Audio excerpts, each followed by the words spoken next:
Hi friends, అందరు బాగున్నారా? నేనైతే చాలా బాగున్నాను. ఈరోజు మరొక కొత్త వీడియోతో మీ ముందుకు వస్తున్నాను. కోడిగుడ్డు గోంగూర మసాలా కర్రీ చేసుకుంటే అబ్బబ్బబ్బబ్బా నోరు ఊరిపోతుంది. వేడి వేడి అన్నంలో కాస్త గోంగూర కర్రీ వేసుకొని కొద్దిగా నెయ్యి వేసుకొని తింటుంటే ఆ టేస్టే వేరబ్బా. ఎలా చేసుకున్నామో ప్రాసెస్లోకి వెళ్ళిపోదామా? స్టవ్ మీద కళాయి పెట్టుకొని కళాయి ఏడెక్కాక 3 స్పూన్ల ఆయిల్, ఒక 5-6 పచ్చిమిరకాయలు, నేను ఒక కట్ట గోంగూర శుభ్రంగా ఒలుసుకొని కడిగి వేసుకుంటున్నాను.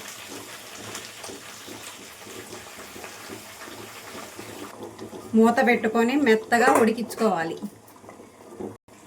గోంగూర ఉడికేటప్పుడు 2 కోడిగుడ్లు కూడా ఉడకబెట్టుకోవాలి. మీరు ఎంతమంది ఉంటే అన్ని కోడిగుడ్లు వేసుకోండి. మేము 2 ఉన్నాం కాబట్టి 2 కోడిగుడ్లు ఉడకబెట్టుకుంటున్నాను. మూత తీసుకొని ఒకసారి కలబెట్టుకోవాలి.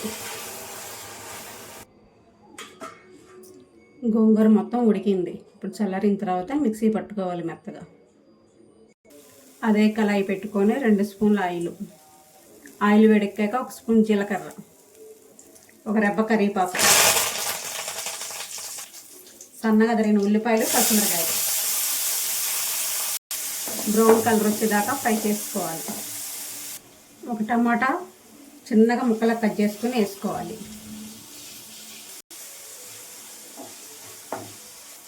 టమాటాలు ఉల్లిపాయలు మగ్గాక 1 స్పూన్ పసుపు, ఉప్పు రుచి సరిపడినంత వేసుకొని మొత్తం కలుపుకోవాలి.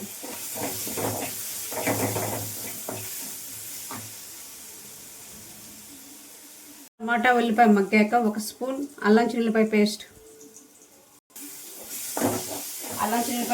మొత్తం బాగా కలుపుకొని పచ్చివాసన పోయేదాకా ఉడికించుకోవాలి.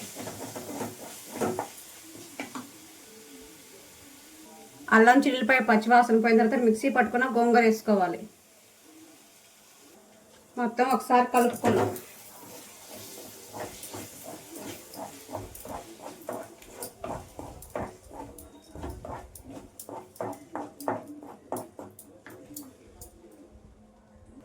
గరం మసాలా 1 స్పూన్, ధనియాల పొడి 1 స్పూన్.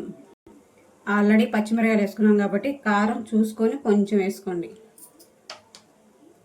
ఈ మొత్తం ఒకసారి కలుపుకోవాలి. మంట మీడియం ఫ్లేమ్లో పెట్టుకొని ఆయిల్ పైకి తగిలేదాకా ఉడికించుకోవాలి. కొంచెం వాటర్, ఆయిల్ మొత్తం పైకి తెలిన తర్వాత కోడిగుడ్లు వేసుకోవాలి.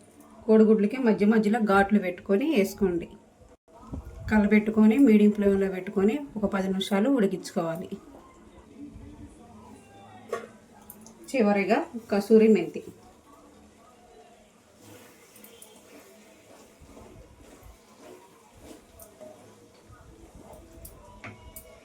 ఎంతో గుమగుమలాడే గోంగూర కోడిగుడ్డు మసాలా కర్రీ రెడీ అయ్యింది.